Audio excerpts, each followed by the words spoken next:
열왕기상 9장 1절 말씀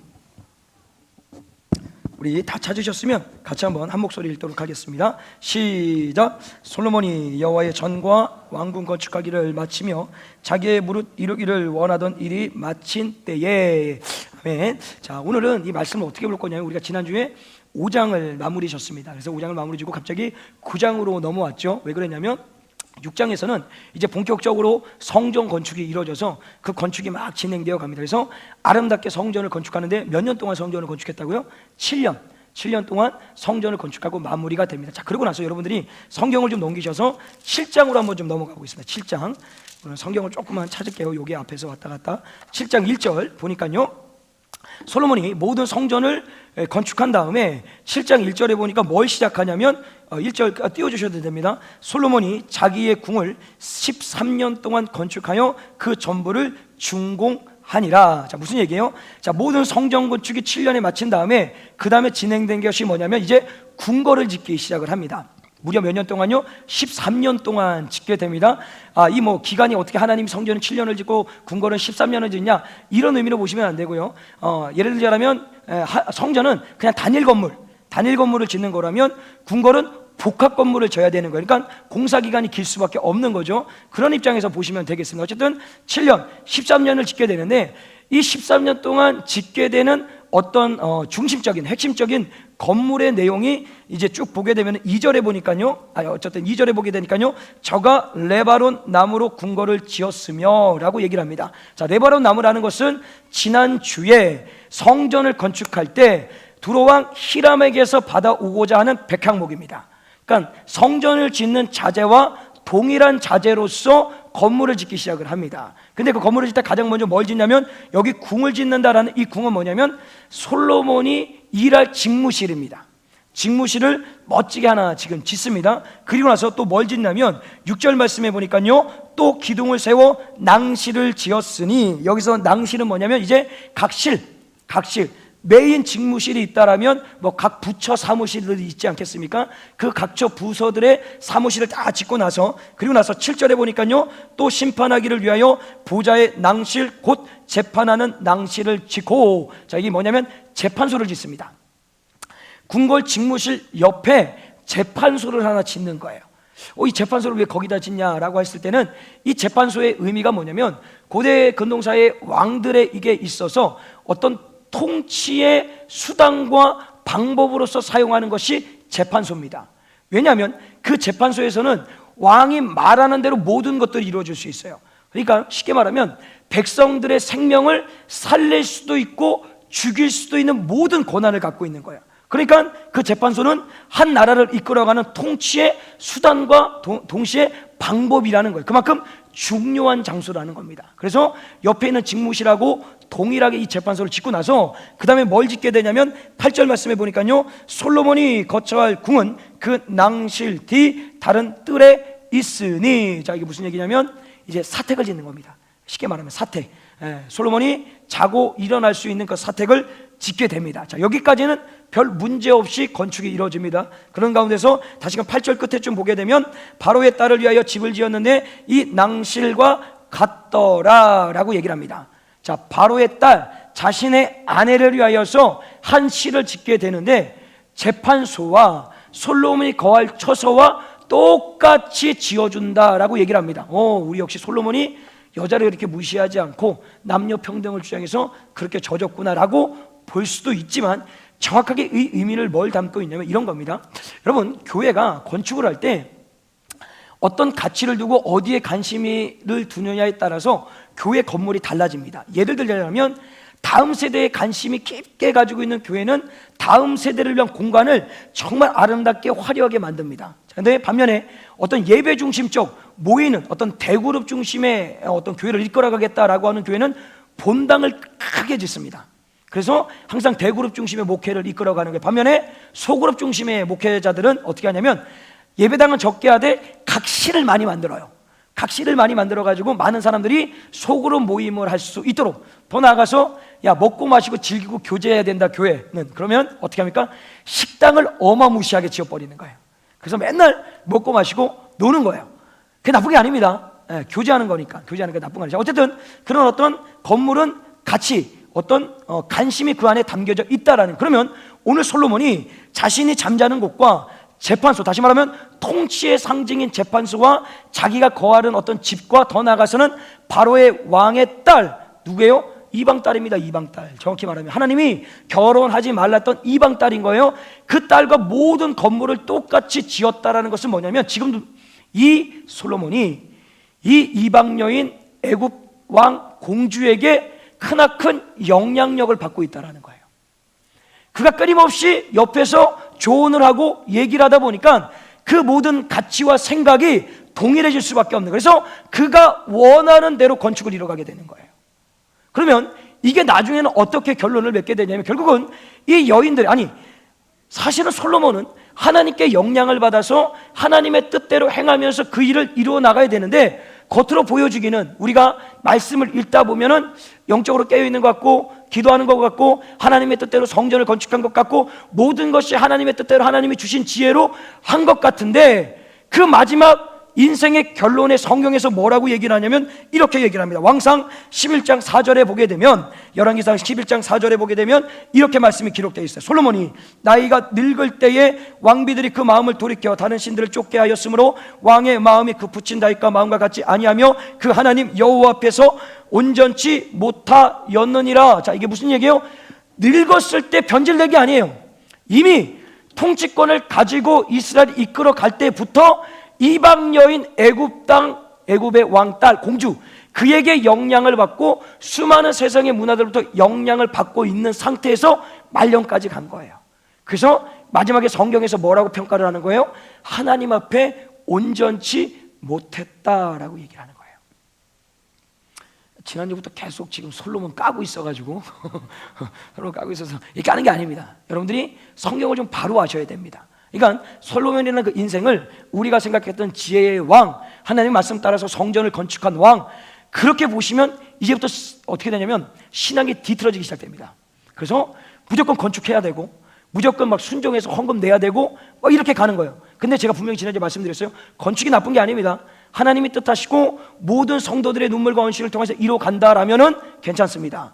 그러나 인위적으로 그 건축을 통하여서 어떤 자신의 영광과 영화를 누리기 위해서 하는 거라면 해서는 안 된다라는 거예요. 근데 그 성전 건축이 그렇게 진행됐다라는 겁니다. 어쨌든 이 모든 것들이 이제 솔로몬이 이런 형태로서 성전을 건축해 나감으로 인하여서, 자 이제 9장으로 넘어오겠습니다. 이 모든 건축이 7년의 성전, 13년에 자신의 궁궐 짓기 위해서 총 20년의 건축을 하게 됩니다. 통치기간이 40년인데 20년을 건축에 매달린 거예요. 자, 그런 가운데 1절을 다시 보게 되면 솔로몬이 여호와의 전과 왕궁을 건축하기를 마치며 자기의 무릇 이루기를 원하던 일에 마친 때에, 자, 정확하게 성경이 고발하고 있습니다. 우리는 모두 솔로몬이 하나님께서 원하시기 때문에 성전을 건축했다라고 생각하는데, 성경은 정확하게 얘기합니다. 뭐라고 얘기합니까? 자기의 무릇 이루기를 원하던 일이 마친 때에. 성전 7년 그리고 궁궐 13년 총 20년 동안의 건축의 그 모든 기간이 하나님이 원하신 적이 없어요. 하나님이 계획하신 적이 없어요. 모든 것이 솔로몬이 원하는 것이었어요.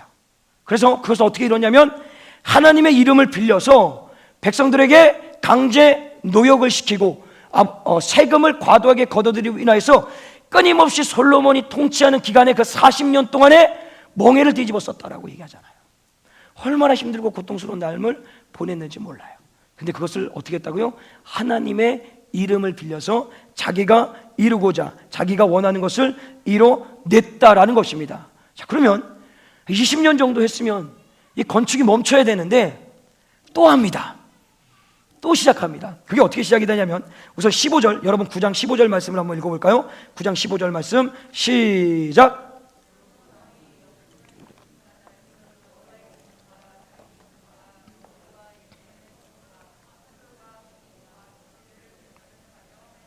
자, 이제 또다시 성전과 궁궐을 져놓고 다음 건축이 들어갑니다. 그래서 15절에 16절부터 계속 보게 되면, 전에 애굽왕 바로가 올라와서 게셀리를 탈취하여 불사르고 그 성에 사는 가나안 사람을 죽이고 그 성읍을 자기 딸 솔로몬의 아내에게 예물로 주었더니, 17절 솔로몬이 게셀과 아래 벳호론을 건축하고 또 바알락과 그 땅에 들에 있는 다드몰과 자기에게 있는 모든 국고성과 병거성들과 마병의 성들을 건축하고, 솔로몬이 또 예루살렘과 레바논과 그 다스리는 온 땅에 건축하고자 하던 것을 다 건축하는데, 자, 무슨 얘기예요? 20년 동안 성전 짓고 20년 성전과 궁궐 지어놓고 나서 그 다음에 또 건축이 들어가서 그가 사는 40년의 그 평생의 통치기간 동안에 뭐만 한 거예요? 건축만 한 겁니다. 건물만 지어낸 거예요. 건물만 열심히 지은 거예요. 그러면 왜 이토록 솔로몬이 그 통치 기간 내내 건물 짓는 데다가 모든 시간을 투자했을까요? 그 이유가 뭘까요? 그 이유는 이런 겁니다.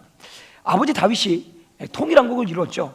그래서 어쨌든 간에 분열되고 분파를 나눠져 갖고 방목하던 그들을 하나로 합치할 수 있도록 만들었고, 더 나아가서는 주변에 괴롭히는 수많은 나라들이 있었어요. 그 나라도 무력으로 다 평정한 다음에 이제 태평성대를 이룰 수 있도록 솔로몬에게 이스라엘을 넘겨줍니다. 그리고 솔로몬이 그것을 딱 받아요. 그래서 처음에 시작할 때 태평했다, 평안했다, 끊임없이 공동체가 주님 안에서 행복한 삶을 살 수가 있었어요. 그런데 솔로몬이 볼 때는 한 가지 아쉬운 점이 하나 있었어요. 그게 뭐냐면, 나름 국력도 있고 힘도 있어가지고 주변 나라들이 함부로 넘보지 못하는데, 이 주변 나라들을 쭉 살펴보고 비교해 보니까 그래도 옆 나라의 주변 나라에 보니까 아주 화려하고 아름다운 궁궐이 있는 거예요. 그러니까 시골 사람들이 광역시에 올라오면 거기서 한 1층짜리 빌딩밖에, 빌딩이 아니죠, 1층은 1층짜리밖에 보지 못하다 막 15층, 20층 막 고개 부러지죠, 막. 그러니까 이스라엘 땅은 보잘것 없었던 거예요. 힘은 있고 경제력도 있고 어떤 강대국이었는데도 불구하고 그 당시에는 건물만 봤을 때는 주변 나라에 비해서 너무 초라한 거예요. 그러니까 솔로몬이 마음 가운데 아쉬움이 있으니까 안 되겠다, 우리도 주변 나라들처럼 성전도 짓고 궁궐도 짓고 오늘날 말하면 택지 개발하자. 그래서 길도 내고 아파트도 세우고 주택장들을 만들어가지고 번화하게 좀 만들어보자 라는 마음을 가진 거예요. 근데 이 마음이 주님이 주신 마음이에요? 아니죠. 끊임없이 솔로몬은 자신의 눈에 보기 좋은 대로 사사시대의 사람들처럼 그렇게 움직이기 시작을 합니다. 내가 보기 좋으면 취하는 것이고 보기 싫으면 다 무너뜨리고, 그것이 하나님의 뜻이 아닐지라도 내 눈에 보이는 대로 움직이기 시작하는 것이 이 솔로몬의 왕의 어떤 통치 방법이었다라는 거예요. 그것을 정확히 알 수 있는 것이 이 솔로몬의 통치의 과정을 몇 구절만 찾아보면 이가 어디에 가치를 두고 있는지를 우리가 볼 수가 있습니다. 예를 들자면 열왕기상 3장 4절에 보게 되면 이런 말씀이 기록되어 있어요. 이에 왕이 제사하러 기브온으로 가니 거기는 산당이 크민이라 솔로몬이 그 단에 1,000번제를 드렸더라. 자, 왕의 자리를 갖고 기브온에 가서, 기브온의 산당에 가서 예배를 드립니다. 그게 뭐 나쁜 겁니까? 괜찮은 거잖아요. 산당이 거기 있으니까. 근데 여기에 그 산당을 뭐라고 합니까? 산당이 크민이라. 그러니까 오늘날로 말하면 이런 거예요. 대통령 선거 이제 후보로 나오신 분들이 그래도 어떤 종교를 다 이렇게 아우러야 되지 않겠습니까? 그러니까 교회를 가서 예배를 드리는 것도 좀 보여줘야 돼요. 그랬더니 야, 그래도 야, 가려면 내가 그래도 명색이 대통령 후보인데 여의도 순복음 정도는 가야지, 사랑의 교회 정도는 가야지, 뭐 전민중목교회 가지고 야, 그게 어디 붙어 있는 거야, 장난하냐? 이렇게 되는 거예요.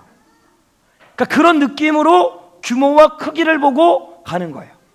가가지고 예배를 드리는 거예요. 그래서 열왕기상 4장 22절과 23절 말씀에 보게 되면 솔로몬이 1인분 싱그른 가루 밀가루 30석이요 굵은 밀가루는 60석이요 살찐소가 10이요 초장의 소가 20이요 양이 100이며 그 외에 소사슴과 노루와 암사슴과 살찐 새들이었다. 그리고 8장 63절에 가보면 솔로몬이 화목제의 희생을 드렸으니 곧 여호와께 드린 소가 22,000이요 양이 12만이라 이와 같이 왕과 모든 이스라엘 자손이 여호와의 전에 낙성식을 행하였더라. 우리는 이 말씀을 와, 많이 드렸다, 대단하다 이렇게 생각을 하잖아요. 지금 얘기한 게 반복되는 게 뭐예요? 수입니다. 숫자라는 거예요. 그러니까 솔로몬이 통치하는 그 기간 동안에 그가 가치를 두었던 게 뭐냐면 크기와 규모와 수라는 거예요. 이게 어디 논리입니까? 세상의 논리인 거예요. 세상 사람들은 오늘도 크기와 규모, 수, 통계, 확률로 움직인다라는 거예요. 근데 솔로몬이 그대로 그것을 받아들여서 자기가 통치 기간 동안에 끊임없이 가지고 있는 가치가 뭐냐? 크긴 거예요. 규모인 거예요. 숫자인 거예요. 그래도 저 나라보다는 우리 왕궁이 커야지, 저 나라에 있는 아파트보다 우리 평수가 좀 넓어야지, 이런 느낌인 거예요. 그러니까 끊임없이 그래서 건축을 해야 되는 거예요. 건축을 해야 되는 거예요. 건축을 해야 되는 거예요. 근데 이것이 솔로몬 때만 그런 것이 아니라 오늘날 사실은 한국교회라고 제가 무슨 또 자질이 있다, 그냥 교회들이 이런 게 있어요. 그러니까 허수, 그러니까 크기, 규모, 자꾸 그런 걸 따진다라는 거예요. 그래서 어떻게 되냐면, 제가 그런 말씀 드리지 않습니까? 목회자들 모임에 가면 꼭 그렇게 물어봐요. 교회가 자기 건물이야? 아니면 새 들어 살아? 그 다음에 인원이 몇 명이야? 꼭 이런 걸 물어봐요. 그럼 인원을 물어보면 이상하게 실 예배 수를 얘기하지 않습니다. 꼭 재적 인원을 얘기를 해요. 그러면 100명이 예배를 드리는데 재적은 몇 명이 될 수가 있어요? 2,000명, 3,000명이 될 수가 있는 거예요. 근데 한국교회가 다 그렇게 해갖고 왔어요. 예배 숫자 뻥튀기 하고 늘리고, 그냥 실수 안 하고 막 반복되는 인원 또 반복시켜갖고 인원수 불려가지고 하는 거예요. 그렇게 해왔어요. 지금도 그렇게 하고 있는지 모르죠. 제가 감히 그걸 뭐 까고 이런 게 아니라 우리의 어떤 삶을 얘기를 하는 겁니다. 그럼으로 인하여서 또 반면에는 예를 들어서 아주 적은 교회, 그러니까 지하교회, 개척교회 다니는 분들은 또 어떤 피해의식을 갖고 있냐면, 예수 믿는데요, 그 어디 교회 다니세요? 그럼 말을 안 해요. 그러면서 저는 그냥 조그마한 교회, 그냥 개척교회, 심지어는 이름도 얘기하지 않아요. 교회가 크냐 작으냐, 그러니까 우리 모든 어떤 성도들의 이 시선과 어떤 가치도 크기와 규모로서 얘기를 한다라는 거예요. 내 교회가 상가에 있으면 창피한 거예요. 내 교회가 그냥 건물 하나 갖고 있으면 당당한 거예요. 어떻게 주님의 교회가 그렇게 크기와 규모로 나눠줄 수가 있냐라는 거예요. 근데 우리는 알게 모르게 그 인식이 들어와 있어가지고 숫자로, 크기로, 규모로서 우리 교회가 다닐 건물이냐, 상가에 새 들어 살고 있냐, 그거조차도 말하기가 민망스럽고 부끄러워하는 멘트를 하고 있더라는 거예요. 어떻게 하나님의 교회를 그렇게 크기와 규모로서 나눌 수가 있습니까? 없다라는 거예요. 근데 그 의식이 그대로 우리에게 들어와 있는 거예요. 그러니까 솔로몬도 오늘 어떻게 되는 거예요? 하나님께서 쓰시고자 그에게 사명을 줬는데도 불구하고 그 사명을 어떻게 세상의 논리로서 크기, 규모, 숫자로서 계속해서 하나님이 원하지 않은 성전 건축, 그것도 하나님의 이름을 빌려서 정당화시키고 그 명분을 빌려서 백성들이 따라올 수밖에 없게 만들어서 40년 동안 고된 노역과 과도한 세금을 부여해서 그들에게 멍해를 지어버린 거예요. 하나님은 그 백성을 안식을 주라고 맡겼는데 오히려 그들에게 고통과 괴로움과 슬픔을 안겨줬던 게 솔로몬 왕이었다라는 것입니다. 그런 가운데서 이제 보세요, 40년 동안 성전 건축을 한다고 칩시다. 했어요. 다 모든 건축을 이루어집니다. 그러면 나라가 아무리 경제적으로 부유하다 할지라도 40년 동안 건물만 지으면은 그 경제가 괜찮겠습니까? 나빠지겠습니까? 악화될 수밖에 없죠. 결국 그 40년 동안 성전 건축을 통해서 경제 구조가 악화되기 시작해요. 그래서 솔로몬이 다시 한번 무리수를 둡니다. 어떻게 무리수를 두냐면 11절 말씀, 다시 눈을 돌려가지고요, 9장 11절 말씀을 같이 한번 읽어볼까요? 9장 11절 시작.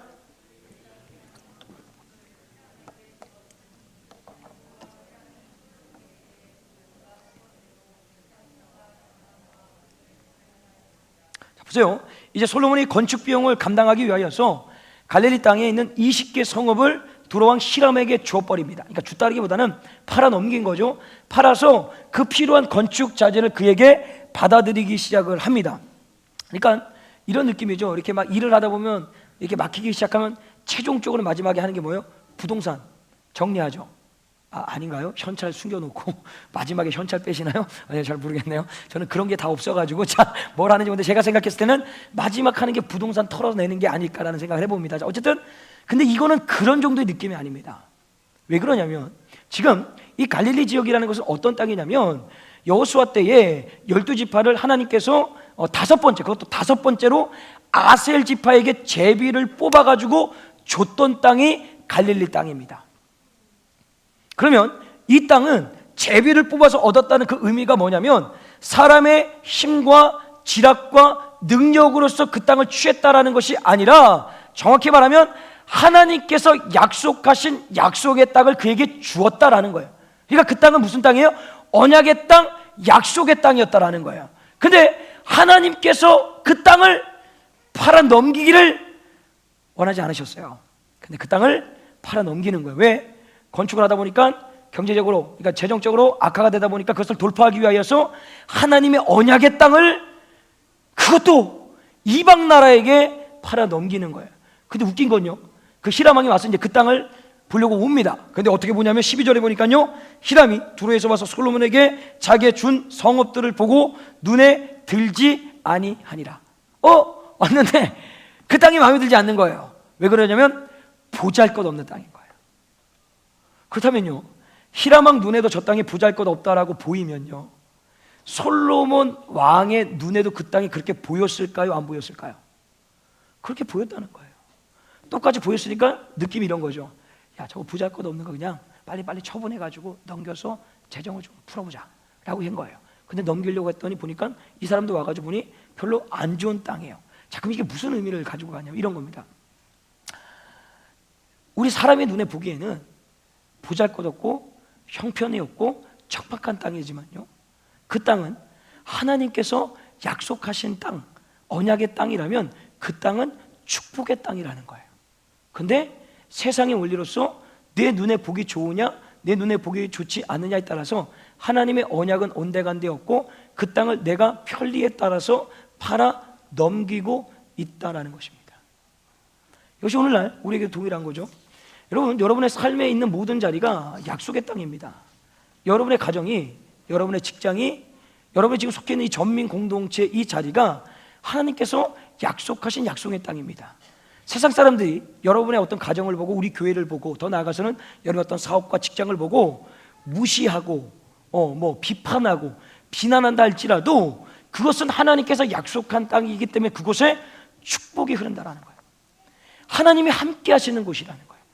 우리는 그 인식을 잊어서는 안 돼요. 왜? 자꾸 그것이 잊어지니까 세상의 눈과 세상의 원리를 보니까 내 가정이 부족해 보이고 내 교회가 부족해 보이고 내 직장이 부족해 보이고 내가 살아가는 삶의 터전이 아쉽게 느껴지는 거예요. 근데 만약에 내 시선에 이곳이 하나님의 언약의 땅, 약속의 땅이라는 것이 분명하게 들어오면 세상 사람들은 척박하고 모자르고 부족한다 할지라도 나에게는 그것이 뭐예요? 축복의 땅이라는 거예요. 그곳에서 매일같이 감사하며 살 수가 있다는 거예요. 더 나아가서 그거는 장소뿐만이 아니죠. 사람에 대한 인식도 마찬가지입니다. 저 사람이 믿음의 사람이라면 내가 보기에는 부족해 보이고 연약해 보이고 실수투성이라 할지라도 그가 예수 그리스도를 믿는 인생이 있기 때문에 그 믿는 자들 하나님이 뭐라고 하셨습니까? 왕같은 제사장이요, 거룩한 백성이요, 하나님의 자녀라 라고 얘기를 했어요. 그러면 좀 부족하고 연약하고 좀 내 마음에 안 들어도 그럴 때마다 우리 마음 가운데 뭐가 있을 때 맞아, 저 사람 왕같은 제사장이지, 거룩한 백성이지, 하나님의 자녀이지. 자꾸 그 인식이 우리 안에 들어와야 되는 거예요. 그렇지만 사람에 대해서 정죄하고 비난하고 비판하지 않는 거예요. 그리고 기대하는 거예요. 저 부족한 사람을 통해서 하나님의 일하심을 기대하는 거예요. 나 같은 자도 쓰시는 하나님이 저자도 분명히 저자 좀 이상하네요. 저분도 쓰실 것이다 라는 큰 인식이 우리 안에 들어올 때 우리는 정말 이 공동체 안에서, 아니 여러분의 가정 어디 있든지 간에 모든 관계 안에서 어떻게 살아갈 수 있습니까? 한 형제 한 가족으로 살아갈 수가 있다라는 것입니다. 나아가서요, 이제 모든 건축이 40년 동안에 이루어지고 나서 그리고 계속해서 건축을 이뤄내죠. 결국은 하나님께서 그 모든 것을 얘기할 때 뭐라고 평가하셨냐면 자기가 원하고 싶은 일을 결국은 하나님의 이름을 빗대어서 그 일을 행해 놨다라는 거예요. 근데 더 큰 문제가 뭐냐면, 여러분 이걸 말씀을 좀 찾아볼게요. 우리 8장으로 넘어가면 솔로몬의 기도가 나옵니다. 8장 27절, 우리 8장 27절 부분을 잠깐만 볼까요? 8장 27절, 솔로몬이 기도하는 부분인데요. 자, 이 말씀을 같이 한번 읽어보겠습니다. 시작. 하나님이 참으로 땅에 거하시니까 하늘과 하늘들의 하늘들이라도 주를 용납지 못하겠거든 하물며 내가 건축한 이 전이 오리까. 자, 이게 무슨 얘기냐면 솔로몬은 알고 있었어요. 하나님이 성전을 짓는다고 해서 그 안에 갇혀 계시는 분이 아니라는 것. 시 공간을 초월해서 어디든지 왔다 갔다 본인께서, 오늘날은 자유로운 분이세요. 자유로우세요. 솔로몬은 그걸 알고 있었어요. 그런데 왜 그 짓을 할까요? 문제가 이거예요. 머리로 알고 가슴으로 아는데 실천이 안 되는 거예요. 분명히 아닌 걸 알고 있는데도 자꾸만 계산이 되는 거예요. 예를 들면 이런 거죠. 내가 저 술잔을 받아서 먹으면 안 되는지 알면서도 혹시나 내가 직장 생활하는 가운데 어려움이 당할까봐 그것을 받는 거예요. 머리로 알아요. 가슴으로 안다라는 거예요. 주일날 어떤 일이 있어요. 가족 간의 행사가 안 가면, 주일 행사, 주일 성수를 분명히 해야 되는지 알면서도 간다. 왜? 가족이 혹시나 섭섭해 할까봐. 머리로 알고 가슴으로는 아는데 삶으로 나오지가 않는 거예요. 그게 문제라는 거예요. 솔로몬도 마찬가지죠. 머리도 알고 가슴으로 아는데 그게 삶으로 실천이 안 나오는 거예요. 이것을 뭐라고 얘기합니까? 신앙의 이중성이라고 하는 거예요. 정확히 말하면 오늘은 나의 모습이 거룩해야 된다는 것을 알면서도 그 거룩의 삶에서 벗어나 내 삶 가운데 이것을 취하지 아니하면 손해가 있고 혹시나 손가락질 받고 미련하고 어리석다라는 소리를 들을까봐 그게 두려워서 오늘도 잔을 받고 주일을 빼먹고 놀러 가고 여행 가고 먹고 마시고 즐기는 거예요. 근데 이상해요. 머리하고 가슴은 안다니까요. 근데 실천이 되지 않는 거예요. 이게 뭐라고요? 신앙의 이중성이라는 거예요. 이건 솔로몬만 그런 게 아닙니다. 우리도 마찬가지입니다. 우리도 끊임없이 삶의 자리에서 하나님은요, 우리에게 관심을 뭘 갖고 계시냐면요, 야 성우가 너 이번 2021년도에 예배 몇 번 드렸냐? 52주 한 번도 빠지지 않고 드렸지? 그래 너 잘했어. 너 헌금 얼마 했니? 그래 계산해 보니까 어이구야 너 이렇게 차상위 계층이라면서 그렇게 많이 헌금을 했어? 자, 예를 들자면 하나님은 거기에 관심이 없으세요. 우리가 예배를 얼마나 많이 들었냐?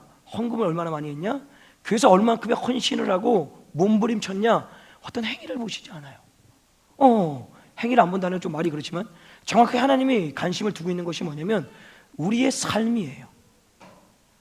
내가 교회에서 만약에 말씀을 듣고 하나님 말씀대로 이렇게 살아라 라고 얘기를 했다면 그 말씀대로 오늘도 여러분의 가정에서 직장에서 사업장에서 살아내고 있느냐, 거기에 관심이 있는 거예요. 근데 그 살아내면은 어디로부터 오는 거예요? 하나님이 주신 은혜가 크니까 당연히 그렇게 살아야 되는 게 맞는 거예요. 맞아요? 맞아요. 내가 뭔가 하나님 앞에 보여주기 위해서 은혜 받고 응답받기 위해서 그렇게 살아내는 것이 아니라 나를 지옥에서 건져 죄인인 나를 천국 백성으로 만들어주신 그 하나님의 은혜가 너무 크기 때문에 행위로 구원받는 것이 아니라 은혜로 구원받았기 때문에 그 은혜에 감사해서 오늘도 그 말씀대로 이 세상에서 살아가는 거예요. 하나님은 거기에 관심이 있는 거예요. 자녀들을 양육할 때도 마찬가지예요. 야 내가 쟤를 키워가지고 막 공부시키고 이거 해가지고 나중에 크면은 저한테서 내가 다 뽑아 먹어야 되겠다. 네, 어디서 갑자기 들킨 것처럼 재밌네요. 그렇게 자식 키우는 게 아니시잖아요. 봤잖아요. 그냥 자녀가 있는 그대로의 모습이 예쁘잖아요. 더 나가서 내 말을 잘 듣고 순종하고 따라와 주는 거, 그 사실 부모가 원하는 삶 아닙니까? 동일하게 하나님도 마찬가지인 거예요. 아버지를 사랑하는 마음이 있다면 그 말씀 가지고 오늘도 들었다면 세상 가서 신앙의 이중성의 어떤 모습을 보이는 것이 아니라 세상에서 어리석고 미련하다라고 손가락질하고 비난받고 더 나가서는 정말로 진급이 못하는 한이 있어도 말씀 지키고 사는 겁니다. 그게 구원받은 사람이 이 땅에서 행해야 될 삶이라는 거예요. 목사님은 세상살이를 안 해봐서 모르시죠? 아니에요. 저도 군생활 10년을 했어요. 10년을 했어요. 별의별 인간, 별의별 만나봤어요. 네, 만나봤어요. 여러분보다 더 심한 종자들 만나봤어요. 진짜 인간같지, 이것도 말을 또 이렇게 하면 그 당시에 인간 같지 않은 인간도 만나서 해봤어요. 경험해봤어요. 하나님은요, 그럼에도 불구하고요, 우리가 이 땅에서 그 신앙과 믿음을 잘 지키고 있느냐? 왜? 하나님의 그 은혜에 너무 감사해서 오늘도 그 구원의 은혜에 답게 살고 있느냐, 거기에 관심을 갖고 계시다라는 겁니다. 오늘도 이 말씀을 기억하시고 매일매일 살아가는 삶의 자리에 이제는 신앙의 이중성에서 우리는 벗어납시다.